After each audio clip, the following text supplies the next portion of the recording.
Hello, it's Ruby, and today's video is just going to be a sit down chatty one. I'd encourage you to get a cup of tea, maybe have to be iced tea actually, considering how warm it's been recently. Basically, I recently went on a writing retreat for a week. It was in the middle of nowhere, rural Devon, and one of the best weeks of my life, honestly. Whenever I go away somewhere new, whenever something, whenever there's a change of scenery, I try to be really attentive to what I'm learning. I don't mean that in a, knowledge-based sense. I just mean what your goals are, what your beliefs are around what it means to lead a good life, etc. And so whenever I go away, whenever I travel, I write myself a letter which I'll read when I get back. I really believe in the power of space. I think spaces hold so much power and so much influence over the way that we think, the way that we see things. Different spaces can teach us different things, but they don't have to remain in that space. We can take them from that space and bring them into our everyday life and use what the space teaches us to live better lives. And so in today's video, I just wanted to talk to you about what I learned from this particular trip and what I learned from this writing retreat. The lessons that I walked away with and the lessons that I left myself to read back when I returned home. Also, just side note, this is something I really would recommend you trying. Whilst you're there, maybe on the penultimate or last day, just write yourself a letter. It doesn't have to be long. It could be half a side, it could be a couple of pages, then seal it, address it to yourself and open it maybe a week later. Often when we're in these different spaces, we will have these revelations, new resolutions of things that we're going to do, and then we get back to our ordinary everyday space and it just leaves, it just dissipates. I find at least that when I don't write it down and when I don't make a note of these things, I just forget about them. Even when I make a note of them, I forget them. So next time you go away or next time you're just in a different space, write yourself a letter and come back to it. I keep all of mine together. When I need perspective or I've forgotten, I'll just go back and read these. Before we get into these lessons though, I thought I'd show you just a very quick glimpse into the time at this writing retreat.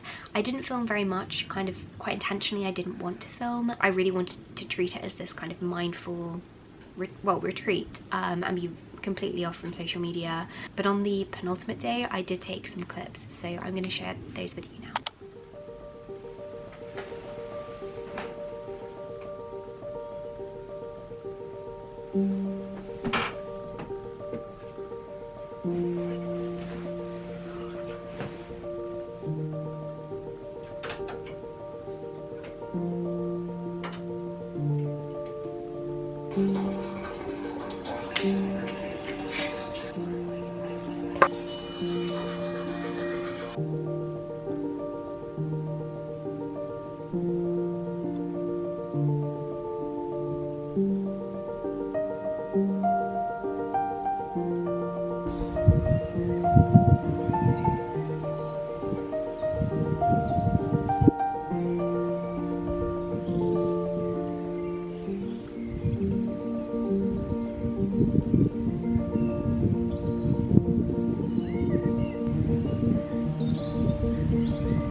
The first thing is that things and deadlines will often wait for you, and they're not as strict and definite as we might see them to be. While I was at this writing retreat, there was no service, there was no internet. We were completely switched off from everything, and you could take a phone call, but you would have to walk a little while into fields looking for service, and so it was very unreliable and you couldn't trust being able, and you just couldn't be in contact with people. This is something I discussed with the other people there as well, but at first you're so worried about missing like an important email or an important phone call, but ultimately like the world doesn't end because you don't reply to that email. Being offline like that just stressed me that a lot of the deadlines I set for myself, a lot of the deadlines which seem really rigid and really, really important and completely non-negotiable, actually are in some ways imaginary, and even ones are set by other people are in some sense imaginary. We create deadlines. They're not something which like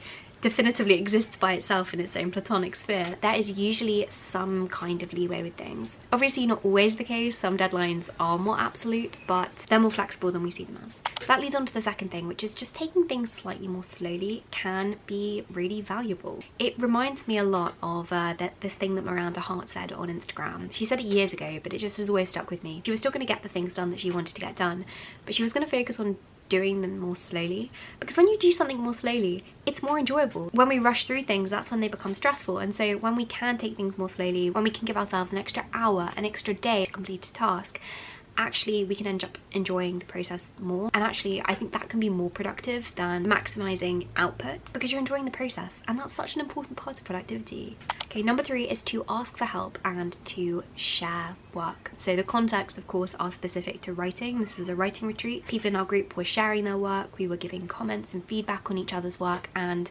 it was so useful. I know for me, I feel so much fear around sharing things that I've written, because I'm so scared of it being bad and people not liking it and getting negative feedback. Like, it makes you very vulnerable to share something.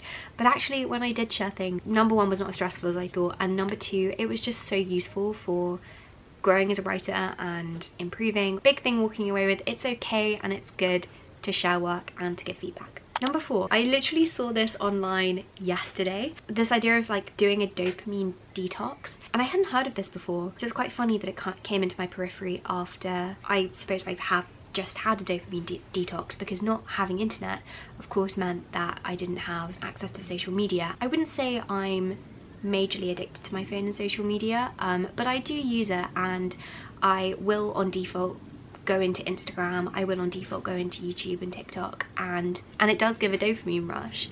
That's kind of the whole point of the platform. It's supposed to. That's kind of why TikTok is so successful. But being outside of this and not having that instantaneous dopamine when and if I wanted it meant things just felt so much simpler. Being off social media, everything just felt simple, and it weirdly felt like I was back to being a child again, just in the sense of like observing things more and being more, having more perspective, thinking more. I felt more myself genuinely, and since getting back, that's something I've made a real conscious effort to eliminate. So basically using social media more intentionally and not using it to get a dopamine rush, because in like the long term and like the wider aspect of your day and time, not having the dopamine rush is so much better for your mental health. That's something to pass on. Try a dopamine detox, honestly. Okay, number 5. This is like an introvert based one. So I've spoken before about being an introvert. It's a misconception. People think that being an introvert means that you don't like spending time with people, that you don't like seeing friends and things. Definitely not true. Being an introvert just means that you need more time by yourself to recharge, and if you socialize, then you need time to recharge afterwards. But I will say, like, quite openly, like, I have some really exceptional friends, but I don't spend that much time socializing. But whilst I was away, I spent a lot of time with people and was spending quite a lot of time socializing, more than I usually would in a week.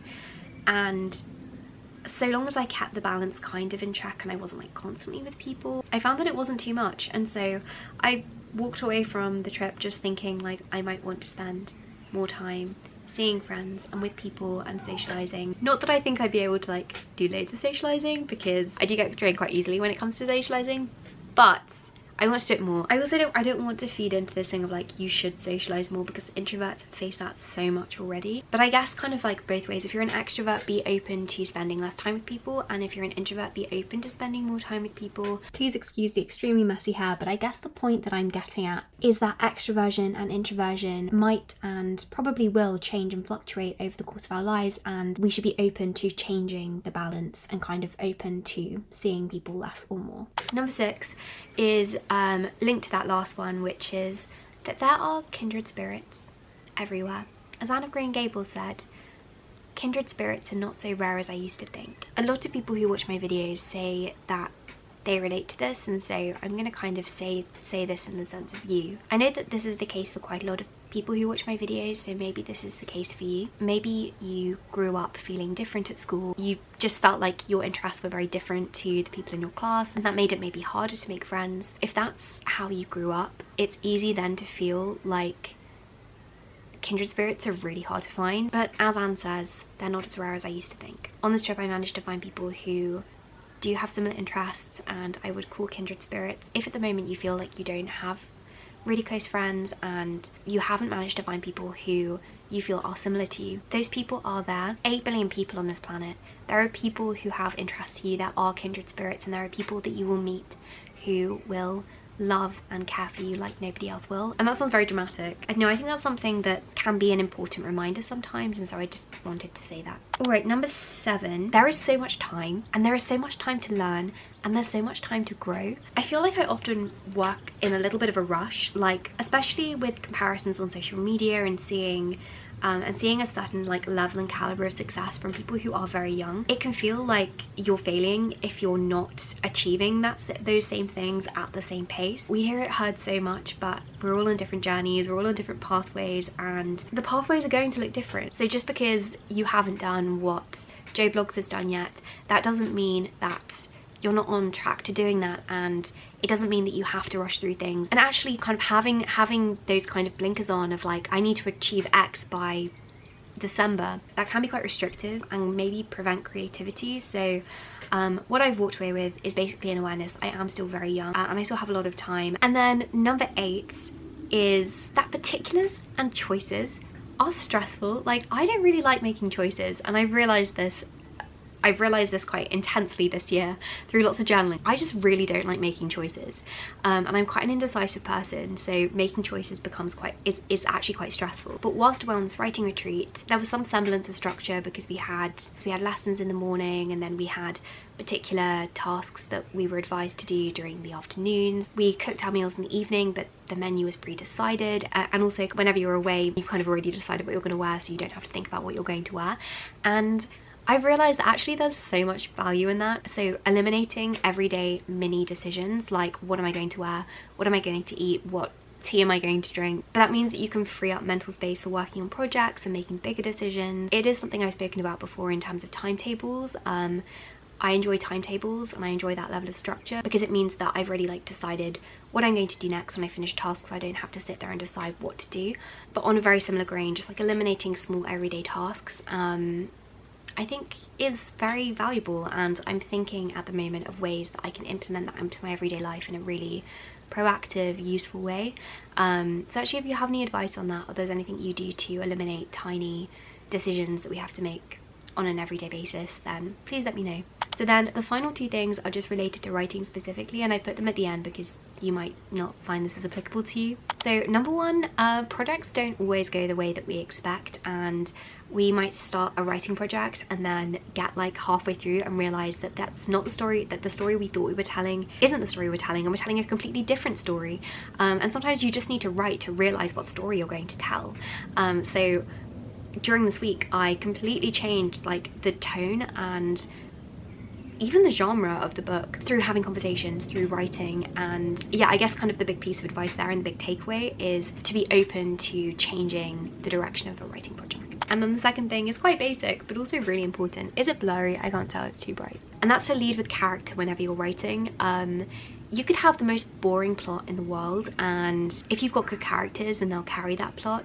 If you've got believable characters, they will carry that. Whereas on the other hand, if you have characters that we don't care about, then even if you have a wonderful storyline, it is unlikely to be that interesting. So yeah, just always make sure you're leading with character. Anyway, thank you so much for watching. I hope you enjoyed this. Very chatty, very rambly, and I hope that that is something here which you were able to take away. Just yeah, thank you so much for being here, and thank you for watching, and I hope that you have more than just a productive week. And right now I'm going to go downstairs and bake some blackberry scones because my parents they were away last night and they're back in an hour, and I want to have some scones, jam and cream ready for when they get back so we can have a little afternoon tea. Yes, I'm gonna go do that, and I will see you very soon with another video, probably a vlog next. But let me know what videos you want to see now that we're going into summer.